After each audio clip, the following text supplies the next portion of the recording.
रामदास आठवले के बाद अब आरपीआई का नेतृत्व करेंगे अंडरवर्ल्ड डॉन छोटा राजन के भाई दीपक निकालजे। दूसरी बार सौंपी गई अध्यक्ष पद की कुर्सी। अपना दूसरा नया आरपीआई गठ बना चुके रामदास आठवले के पुराने वाले आरपीआई का अब नेतृत्व करेंगे अंडरवर्ल्ड डॉन छोटा राजन के भाई दीपक निकालजे। उन्हें दूसरी बार सौंपी गई है पार्टी अध्यक्ष पद की कुर्सी।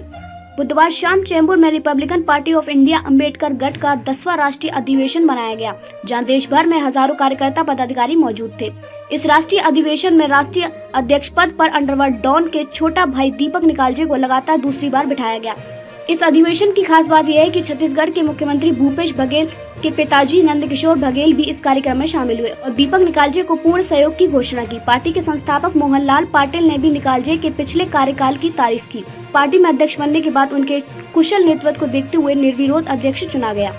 राष्ट्रीय अधिवेशन है, इसमें हमारे पार्टी के 10वां अधिवेशन है, लेकिन मैं राष्ट्रीय अध्यक्ष बनने के बाद मेरे लिए ये पहला अधिवेशन है और आज हमारी पार्टी के सारे राज्यों के लोगों ने मेरी बिन विरोध इलेक्शन में बिन विरोध मुझे चुना है। मैं मेरे सारे राज्यों के लोगों का शुक्रगुजार हूँ और नंद कुमार बघेल जी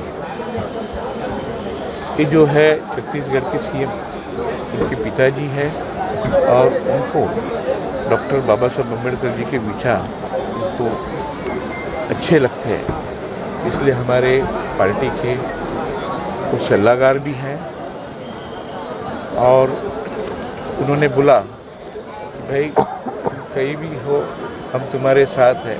हमारा जब कार्यक्रम जब भी होता है जहाँ पे नंद कुमार बघेल जी हमारे साथ होते हैं, वो हमको प्रॉपर गाइडलाइन देते हैं।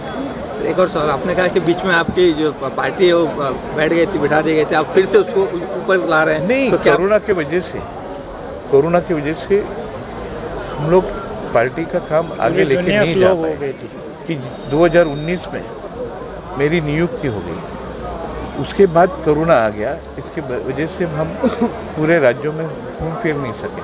लेकिन अभी कोरोना तो चले गया, इसके बाद फिर हम लोग चेन्नई है, विशाखापट्टनम है, दिल्ली है, हर जगह हमारे कार्यक्रम हो गए और अभी हम जोश शोर से पूरी पार्टी को आगे लेके जाएंगे। बाबा साहब अम्बेडकर जी का जो सपना है वो पूरा करने की कोशिश करेंगे। जय हिंद। आज सम्मेलन में सर्व समाज की बात की गई, लेकिन कुछ जातिगत जो संगठन है वो पूरे देश में बाबा साहब के दिए गए आरक्षण और एट्रोसिटी के विरोध में बड़ी बड़ी रैलियां कर रहे हैं। क्या कहना चाहेंगे, किस प्रकार से निपटेंगे? छोड़ के देखो, वो लोग उनका काम कर रहे हैं, लेकिन हम संविधान बचाना हमारा काम करेंगे। इसके लिए हमारी जान भी जाएगी तो भी हम पीछे नहीं हटेंगे। जय हिंद। लिए मैं सहयोग राशि के तौर पर 1 लाख रुपया घर जाकर दूंगा। मैं साथियों, जो यहाँ कहा गया कि ब्राह्मणों को हम नहीं छोड़ेंगे, हमारा ये कहना है कि जब ब्राह्मण लोग इस देश में 6000 साल पहले आए कि ब्राह्मणों से जो हमको अछूत मानते हैं उनकी शक्ति को कम करना पड़ेगा। कम कैसे होगा कि आपके वोट से जो हमको अछूत माने उसको वोट न दें। ये बात को यदि आरपीआई विचार करे तो एक बड़ा आंदोलन हो सकता है, एक क्रांति आ सकती है। हमारा निवेदन है कि महाराष्ट्र में 48 लोकसभा है और उस लोकसभा का टिकट शेड्यूल कास्ट के लोग बांटे ताकि शेड्यूल कास्ट का वोट भी मिले और ओबीसी का भी वोट मिले तो जीत निश्चित होगी।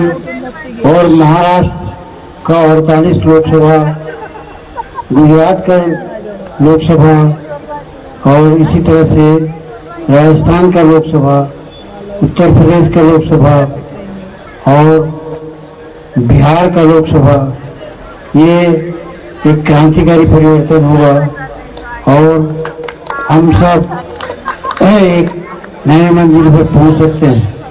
जो हमको अछूत माने उसको वोट नहीं देना और उनको आगे नहीं बढ़ाना, यह मैं दीपक भाई निकालजी से संशोधन के लिए निवेदन करता हूँ।